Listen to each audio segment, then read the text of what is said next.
प्रधानमंत्री नरेंद्र मोदी पश्चिमी उत्तर प्रदेश में अभी तक की सबसे बड़ी रैली करके चुनावी आगाज करने जा रहे हैं। इस वक्त हम लोग जिस जगह पर खड़े हैं यहीं पर प्रधानमंत्री का स्टेज बनने वाला है। पीछे जो आप ये बड़े बड़े बुलडोजर्स देख रहे हैं जो जमीन समतल कर रहे हैं, यहीं पर प्रधानमंत्री की रैली 25 नवंबर को होनी है।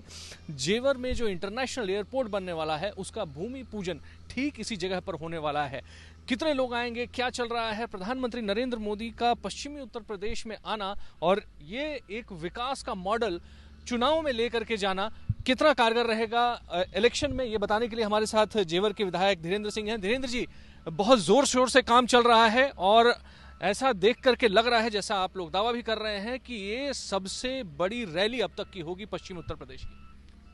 निश्चित तौर से यह हमारे लिए सौभाग्य की बात है कि जिस प्रकार से देश के प्रधानमंत्री नरेंद्र मोदी जी का विज़न जेवर में साकार हो रहा है और प्रदेश के मुख्यमंत्री ने अपना ड्रीम प्रोजेक्ट मानते हुए इस एयरपोर्ट की कार्रवाई को आगे बढ़ाया, तो वह इस क्षेत्र के लिए नहीं बल्कि पूरे उत्तर भारत के लिए एक ऐसी सौगात है। ये इंटरनेशनल एयरपोर्ट जो इस क्षेत्र की ज़रूरतों को पूरा करेगा और पूरे उत्तर भारत के लिए नौजवानों के लिए ऐसे रोजगार के अवसर लेकर आएगा जिसकी कल्पना प्रदेश के मुख्यमंत्री और देश के प्रधानमंत्री ने की है। ये वो सभा स्थल है जहां हम खड़े हुए हैं, जहां व्यापक स्तर पर हम लोग तैयारियां कर रहे हैं और आज हमने कई जगह मीटिंगें की हैं और लोगों को अभी से कह दिया है कि देश के प्रधानमंत्री जेवर की सरजमी पर आ रहे हैं और एक इतनी बड़ी सौगात लेकर आ रहे हैं, तो यहाँ की जो रैली हो, जो सभा हो, वह पश्चिमी उत्तर प्रदेश की सबसे बड़ी सभा हो। इस तैयारियों में हम लगे हुए हैं। मेरा मानना है कि यद्यपि हम 4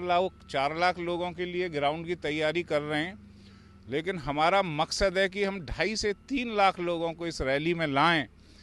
क्योंकि जो उपहार हमें इस देश के प्रधानमंत्री और प्रदेश के मुख्यमंत्री ने दिया है, हम लोग भी पलक पामड़े बिछाकर चाहते हैं कि उनका ऐसा अभूतपूर्व स्वागत करें कि किस तरीके से इस क्षेत्र के विकास के लिए उन्होंने, हिंदुस्तान के प्रधानमंत्री ने इस जेवर क्षेत्र को चुना और मुख्यमंत्री ने माध्यम बनकर इस क्षेत्र के लोगों के लिए और प्रदेश के लिए एक ऐसी सौगात इस क्षेत्र में दी है, तो ये एक ऐतिहासिक क्षण हम लोगों के लिए होगा। धीरेन्द्र जी, विकास का मुद्दा भाजपा बार बार बोलती है कि हमें विकास के मुद्दे पर जाकर के चुनाव लड़ना है। ये जो एयरपोर्ट का प्रोजेक्ट है, एनसीआर में ये दूसरा एयरपोर्ट होगा और यूपी में इस तरह का ये पहला एयरपोर्ट होगा जो दुनिया का चौथा सबसे बड़ा एयरपोर्ट है। आप यहाँ पर खड़े होकर के इन सब की देख रेख कर रहे हैं, काम कैसे चल रहा है, कितना महत्वपूर्ण है? क्योंकि भाजपा बहुत तरह की चुनौतियों से दो चार हो रही है, चाहे वो किसान यूनियनों का आंदोलन हो, चाहे वो विपक्ष का लॉ एंड ऑर्डर पर हमला हो। इस तरह की चीजें चुनाव में कितना आप लोगों को, भाजपा को मदद करने वाली? ये वही जगह है जहां 2 इंच जमीन के लिए गोलियां चलती थीं, लेकिन ये जो जमीन अधिग्रहण एयरपोर्ट के लिए हुआ है, उसके लिए मैं अपने किसान भाइयों का धन्यवाद करना चाहता हूं कि उन्होंने क्षेत्र के विकास के लिए, प्रदेश की तरक्की के लिए, और मैं तो ये कहूँगा कि अपनी ज़मीनों को दान किया है। और आप जो किसान आंदोलन की बात कर रहे हैं,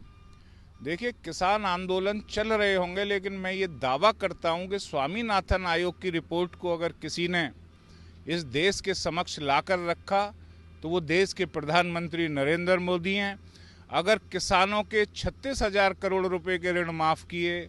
गन्ना मूल्य का भुगतान किया, तो वो प्रदेश के मुख्यमंत्री योगी आदित्यनाथ जी हैं। यहाँ किसानों के सहयोग से ही ज़मीन का अधिग्रहण हुआ है और मुझे याद नहीं आता कि किसी भी प्रदेश के मुख्यमंत्री किसानों से 5 बार मिले हों। प्रदेश के मुख्यमंत्री ने किसानों के साथ भोजन किया अपने कालिदास मार्ग पर, तो यह उनकी सहृदयता है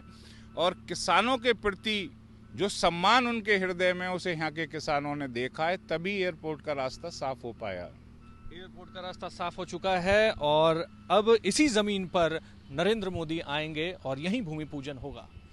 अभिषेक आनंद, ग्रेटर नोएडा, आज।